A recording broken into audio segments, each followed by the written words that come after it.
అందరికీ నమస్కారం.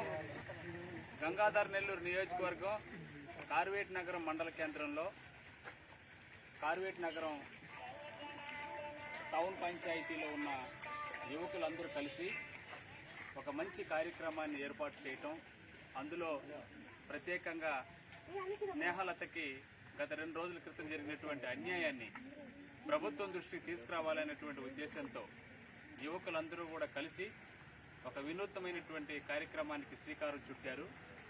అందుకు ప్రత్యేకంగా కార్వేట్ నగరం పట్టణ యువకులకి, మహిళలకి ప్రత్యేకంగా హృదయపూర్వకమైనటువంటి ధన్యవాదాలు, కృతజ్ఞతలు తెలియజేస్తున్నాం.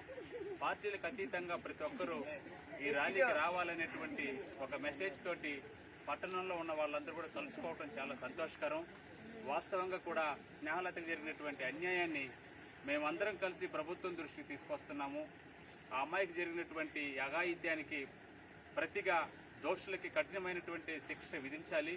భవిష్యత్తులో ఎవరు కూడా మాతృదేవో భవ అనేటువంటి మాటకి ఉన్నటువంటి విలువను కాపాడాల్సినటువంటి బాధ్యత ప్రతి ఒక్క పౌరుని మీద ఉంది అనేటువంటి విషయాన్ని ఈ రాష్ట్రంలో, దేశంలో ఉన్నటువంటి ప్రతి వ్యక్తికి తెలియాల్సినటువంటి అవసరం ఉంది. అదేవిధంగా ప్రభుత్వం కూడా కుటుంబానికి అండగా నిలబడాలి. కుటుంబంలో ప్రభుత్వ ఉద్యోగం కల్పించాలి. దోషులకి ఉరిశిక్ష వేయాలి. ఇలాంటి సంఘటనలు ఎక్కడ కూడా జరగకుండా కాపాడాల్సినటువంటి భద్రతను ప్రభుత్వమే తీసుకోవాలి. మహిళలకి ప్రత్యేకంగా చట్టం ద్వారా అనేక రకాలైనటువంటి విషయాలన్నీ కూడా తీసుకురావాల్సినటువంటి ఆవశ్యకత ఉంది.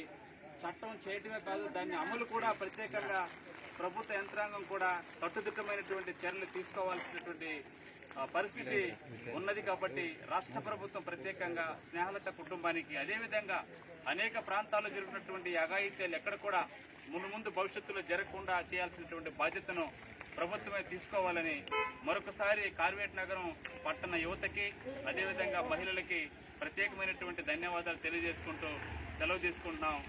దోషులను వెంటనే స్నేహలతకు దోషులను వెంటనే స్నేహలతకు